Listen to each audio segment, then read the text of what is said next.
Yeah hello అందరికీ. యాక్చువల్గా ఒక ఇన్సిడెంట్ గురించి చెప్పాలండి. నాకు నిన్న ఒక ఇన్సిడెంట్ జరిగింది మా వైఫ్ బ్యాంక్ దగ్గర.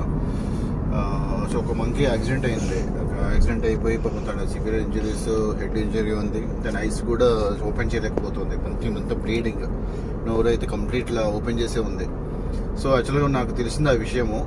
నేను యాక్చువల్గా ఏం చేశానంటే ఇమ్మీడియట్గా ఒక వెటర్నరీ డాక్టర్ని ఆన్లైన్ చూసి ఫోన్ చేశాను, లొకేషన్ ఇచ్చాను, మున్సిపల్ కార్పొరేషన్ మాట్లాడాము, అండ్ బ్లూ క్రాస్ ఎవరు ఉన్నారో కాంటాక్ట్ ట్రై చేసాము రీచ్ అవ్వడానికి.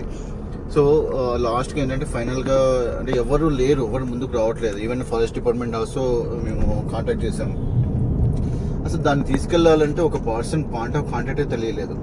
ఫైనల్లీ వెటర్నరీ డాక్టర్ వాళ్ళు అయితే వచ్చారు, కానీ దానికి ట్రీట్మెంట్ చేయలేని స్టేజ్. ఎందుకంటే దాన్ని ఒక పర్సన్ పట్టుకోవడం అంటేనే అది అటాక్ చేస్తుంది. సో దీనికి రెస్పాన్సిబుల్ పర్సన్ ఎవరు అనేది తెలియట్లేదు. ఇక లాస్ట్కి ఏం చేశానంటే ఇక ఫారెస్ట్ డిపార్ట్మెంట్ ఆఫీసర్తో మాట్లాడాను, municipal just high level authority వాళ్ళతో మాట్లాడాము, వెటర్నరీ డాక్టర్తో మాట్లాడాము. ఈరోజు మార్నింగ్ జరుగుతున్న విషయము. సో ఫైనల్గా ఏంటంటే మున్సిపల్ కార్పొరేషన్లో అయితే ఒక హై అథారిటీ ఒక పర్సన్ అయితే రెస్పాండ్ అయ్యాడు పాజిటివ్గా. సో తను యాక్షన్ తీసేసుకొని ఇప్పుడు ఒక పర్సన్ వచ్చి ట్రీట్మెంట్ అంటే వెటర్నరీ డాక్టర్ వచ్చారు. ఆ పర్సన్స్ కోసం మళ్ళీ ఇంకా వెయిటింగ్ చేస్తున్నాము పట్టుకోవడానికి. సో ఇప్పుడు ఎందుకంటే ఆ ట్రీట్మెంట్ జరుగుతుంది, బట్ ఎందుకు వీడియో అంటే ఇలాంటి ఇన్సిడెంట్స్, ఇప్పుడు రోడ్డు మీద ఒక ఎనిమల్కి ఇంజురీ అయింది అనుకోండి యాక్సిడెంట్లో. సో ఫర్ ఎగ్జాంపుల్ మన విజన్లోకి వచ్చింది అది. ఇప్పుడు దాన్ని మనం ఏం చేస్తాము, అది ఎవరిని కాంటాక్ట్ చేయాలి, ఎవరు అథారిటీ పర్సన్, దానికైనా హెల్ప్ లైన్ ఉందా, ఎవరు టేక్ ఓవర్ చేస్తారు వాటి ట్రీట్మెంట్ కోసం.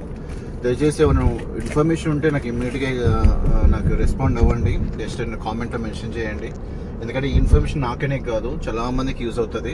ఎందుకంటే అందరూ ఇప్పుడు ఎంతో పేషెంట్స్కి అయితే ఎవరెవరో ఫోన్ చేసి ఒకళ్ళు కాంటాక్ట్ చేయడానికి ట్రై చేస్తారు, కానీ అన్ని డిపార్ట్మెంట్లకు ఫోన్ చేసేసి ఎవరు పర్సన్ వాళ్ళు వచ్చి ట్రీట్మెంట్ చేసినంత ఎవరు చేయరు. అంత బిజీ షెడ్యూల్లో ఎవరు పేషెంట్స్కి చేయరు. కాబట్టి ఈజీగా ఏమైనా హెల్ప్ లైన్ కానీ ఏదైనా పర్సన్ పాయింట్ ఆఫ్ కాంటాక్ట్ కానీ ఏ డిపార్ట్మెంట్ కాంటాక్ట్ చేయాలని చెప్తే మాత్రం డెఫినెట్లీ అది హెల్ప్ అవుతుంది. దయచేసి ఉంటే షేర్ చేయండి.